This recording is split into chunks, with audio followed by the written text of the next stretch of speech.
नमस्कार. सहाय्यक यांनी नवीन नोंदणी कशी करावी याबाबत सविस्तर माहिती आपण या व्हिडिओच्या माध्यमातून जाणून घेऊया. प्ले स्टोअर वरून ई-पीक पाहणी DCS मोबाईल ॲप डाउनलोड करा. यानंतर आपण स्वागत पेजवर या. डावीकडे स्क्रोल करा. ॲप वापरण्यासाठी आवश्यकता आपल्याला येथे दिसेल. परत डावीकडे स्क्रोल करा. यानंतर आपण महसूल विभाग या पेजवर या.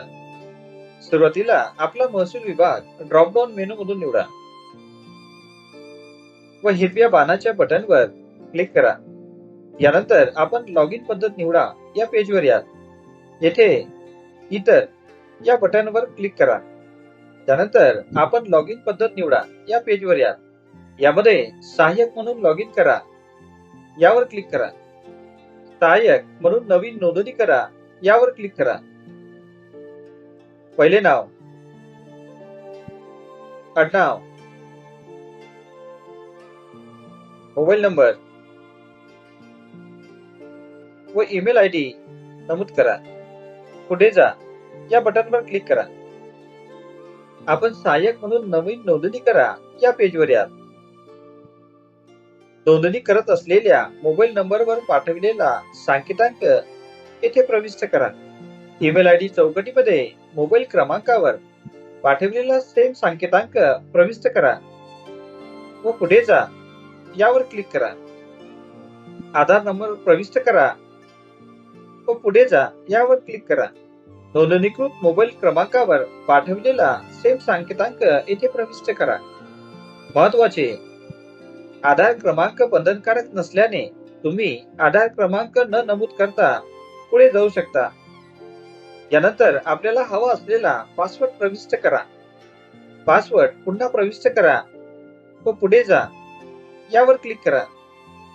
यानंतर आपण या पेजवर याल. येथे विभाग आपल्याला आपोआप दर्शविला जाईल. जिल्हा निवडा, तालुका निवडा व गाव निवडा. त्यानंतर पुढे जा यावर क्लिक करा. बँकेचे नाव प्रविष्ट करा.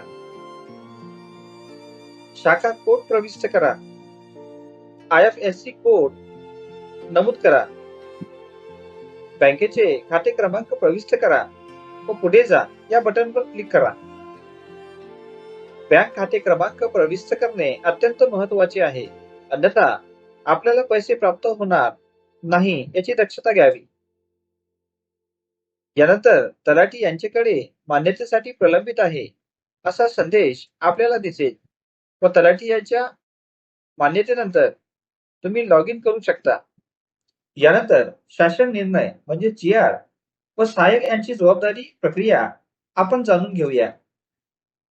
शासन कृषी, पशुसंवर्धन, दुग्ध विकास व मत्स्य व्यवसाय विभाग शासन निर्णय क्रमांक संकीर्ण 2024/157/10A दिनांक 14 ऑक्टोबर 2024 च्या GR नुसार सहाय्यक नेमणूक करण्यासाठी तहसीलदार स्तरावरील काय कार्यपद्धती आहे हे आपण समजून घेऊया. तहसीलदार प्रत्येक गावासाठी कोतवाल, ग्राम रोजगार सेवक, आशा सेविका व ग्रामस्तरीय मानधनावर कार्यरत इतर विभागांचे कर्मचारी यामधून एका सहाय्यकाची नियुक्ती करतील. जास्तीत जास्त 1500 ओनस प्लॉट करता एक सहाय्यक याप्रमाणे सहाय्यकाची नियुक्ती करण्यात येईल. एक गाव किंवा अनेक गावे एकत्र करून जास्तीत जास्त 1500 ओनस प्लॉट संख्येपर्यंत पीक पाहणीसाठी सहाय्य करणे व उर्वरित पीक पाहणी नोंदविणे हे कामकाज एका सहाय्यकाला देता येईल. कमी ओनस प्लॉट असणाऱ्या गावांचे एकत्रीकरण करून 2 किंवा त्यापेक्षा जास्त गावे एका सहाय्यकास नेमून देण्यात येतील. ज्या गावांमध्ये 1500 पेक्षा जास्त ओनस प्लॉट आहेत त्या गावांमध्ये एक पेक्षा अधिक सहाय्यकांची नेमणूक करता येईल.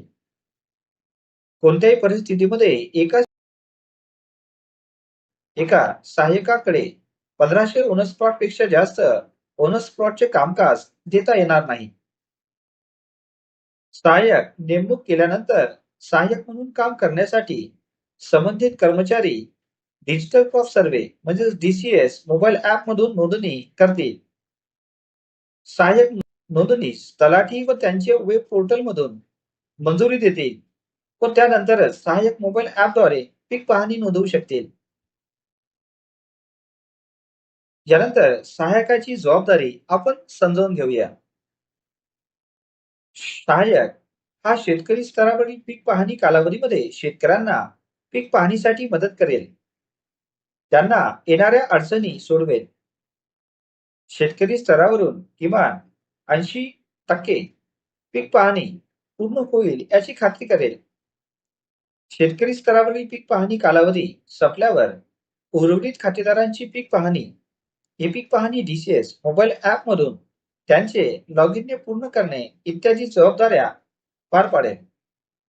शेतकरी स्तरावरून नोंदविण्यात आलेल्या पीक नोंदींपैकी 100% पडताळणी सहाय्यक स्तरावरून करण्यात येईल. सहाय्यक स्तरावरून नोंदविण्यात आलेल्या नोंदींची 100% पडताळणी तलाठी यांचे मार्फत करण्यात येईल. त्यानंतर ई पीक पाहणी गाव नमुना 12 प्रतिबिंबित करण्यात येईल. शेतकरी स्तरावरील नोंद केलेली पीक पाहणी 48 तासापर्यंत मोबाईल ऍपद्वारे दुरुस्त अथवा नष्ट करू शकतील. शेतकरी स्तरावरून गाव नमुना 12 वर प्रतिबिंबित करण्यात आलेल्या ई पीक पाहणीमध्ये आवश्यक असल्यास तलाठी दुरुस्ती अथवा पीक नोंद नष्ट करतील. तलाठी यांनी नष्ट केलेली ई पीक पाहणी सहाय्यक स्तरावरून पुन्हा ई पीक पाहणी नोंद करण्यासाठी उपलब्ध करून देण्यात येईल. सहाय्यक स्तरावरून नोंद करण्यात आलेली ई पीक पाहणी तलाठी स्तरावरून नष्ट केल्यास पुन्हा सहाय्यकांना मोबाईल ऍपद्वारे ऑनलाईन पीक नोंदणीसाठी उपलब्ध होईल. मंडळ अधिकारी मोबाईल ऍपद्वारे व्हेरिफायर म्हणून लॉग इन करतील. तलाठी यांनी दोनदा नाकारलेली सर्व पीक पाहणीच्या नोंदींची पडताळणी करून मोबाईल ऍपद्वारे नोंद करतील. यानंतर सहाय्यकांच्या मानधनाबाबत माहिती आपण जाणून घेऊया. सहाय्यक यांना ओनस प्लॉट निहाय हंगाम निहाय प्रति ओनस रुपये प्रमाणे 5 रुपये एवढे मानधन देण्यात येईल. गावातील किमान 60% पीक पाहणी शेतकऱ्यांकडून झाली असल्यास हे मानधन अदा करण्यात येईल.